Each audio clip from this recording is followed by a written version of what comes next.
Je suis maintenant avec Céline Rousseau, qui est directrice adjointe et du marketing à Tourisme Centre du Québec. Bonjour, Madame Rousseau. Bonjour. On avait une belle annonce aujourd'hui ici au parc de la Rivière-Gentilly. Ça fait du bien. Tout à fait. Écoutez, on sent que l'industrie touristique au centre du Québec et ailleurs revit maintenant. C'est des sous qui sont issus justement d'une initiative gouvernementale pour aider l'industrie touristique à se remettre sur ses pieds là, après la pandémie. Donc, est-ce qu'il y a d'autres exemples comme ça dans nos deux MRC ici? Bien, écoutez, il y a d'autres annonces qui s'en viennent, donc je ne voudrais pas dévoiler des punchs. Mais effectivement, puis je pense que le parc a démontré depuis plusieurs années, là, il y a vraiment un plan de développement qui est installé, puis on commence à voir le fruit de tout ça. Là, fait qu'il y a une belle orientation ici, là. On veut en faire un attrait régional, le plus grand des petits parcs. Est-ce que c'est réaliste selon vous?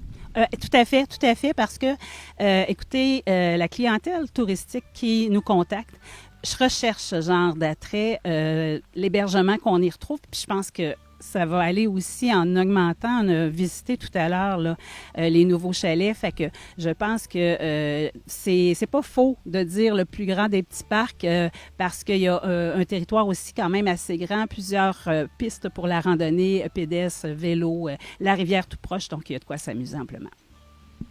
Bon, à Tourisme Centre du Québec, vous avez quand même un large territoire. On a vécu des années difficiles. Quels sont les enjeux, là? Qu'est-ce qui vous occupe en ce moment?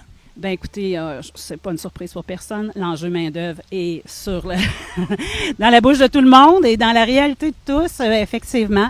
Mais je pense que les 2 dernières années ont démontré qu'on était une industrie de gens très résilients, très innovants aussi.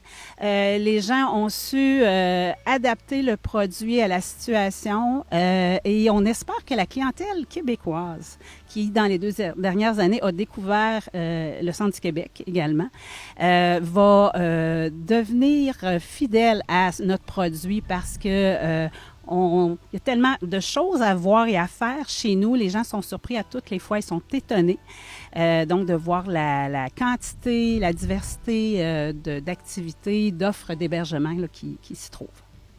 Pendant la pandémie, par la force des choses, les gens sont demeurés au Québec. Maintenant, c'est peut-être le prix de l'essence qui va tenir les gens au Québec. Quels autres attraits de nos 2 MRC là, est-ce qui vous, disons, sur lesquels vous mettez de l'énergie en ce moment? Bien, écoutez, je peux nommer le Musée de la biodiversité et l'Écho des origines. C'est une activité de soirée, donc les gens qui sont même ici au parc peuvent aller visiter des journées de pluie. Là, on ne doit pas s'empêcher de sortir et de vivre nos vacances.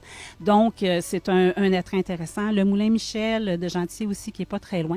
Tout le développement du quai à Saint-Angèle, la distillerie, la maison de Bible, au quai des Brasseurs, ce n'est que quelques exemples, mais écoutez, il y a tellement à faire. Puis vous pouvez pousser du côté de Nicolet-Yamaska aussi, parce qu'on a des très beaux musées, Musée des Abénaquis, des cultures du monde, notre offre gourmande aussi. Fait que, écoutez, je pense qu'il n'y a pas personne qui ne peut pas trouver quelque chose à faire chez nous au Centre du Québec. Et on a la route des navigateurs pour s'y rendre. Oui, effectivement, la route des navigateurs qui est presque en totalité là, électrifiée. Donc, un circuit sur la 132. Je vais vous dévoiler un petit scoop. On est en train de revamper nos fameuses bornes d'information. Donc, sous peu, je vous dirais, au cours des prochains jours, elles vont être réinstallées. Et on a également un nouveau parcours ludique, balado, qui va aussi être disponible tout le long de la route des navigateurs. Donc, les gens qui vont visiter les attraits qui se trouvent sur la route, mais vont pouvoir aussi ajouter le long du parcours cette expérience touristique-là. Fait que, écoutez, une autre belle activité à faire chez nous. Elles sont quand même imposantes. Vos bornes sont difficiles à manquer. J'imagine que vous allez recycler cette infrastructure-là parce que c'est quand même des sous. Oui, dans le fond, ce qu'on a fait, c'est qu'on les a, c'est pas nous, c'est le fournisseur avec qui on travaille, les a démantelés pour les revamper. Donc, on ne fait que ce qui était endommagé, repeint, donc changer des plexiglas. Donc, c'est plus à ce niveau-là. Bon, bien sûr, aussi adapter le contenu à l'intérieur pour qu'il soit au goût du jour. Mais effectivement, c'est un souci que nous aussi, on a à tous les jours. Et là, la route des navigateurs arrêtait à Baie-du-Fèvre. Maintenant, elle va se poursuivre jusqu'à Saint-François-du-Lac. Éventuellement, oui, on attend là, pour voir si tous les astres sont alignés, mais effectivement, ça nous permettrait que la région soit complètement couverte par la route des navigateurs, parce que, bon, c'est une route aussi qui se rend dans Chaudière-Appalaches et Bas-Saint-Laurent. Donc, une belle collaboration de 3 régions pour une route avec un panorama sur le bord du fleuve. Donc, on est chanceux, on a ça ici, donc il faut en profiter. Une belle porte d'entrée pour venir chez nous au centre du Québec, dans les MRC de Bécancour et Nicolet-Yamaska.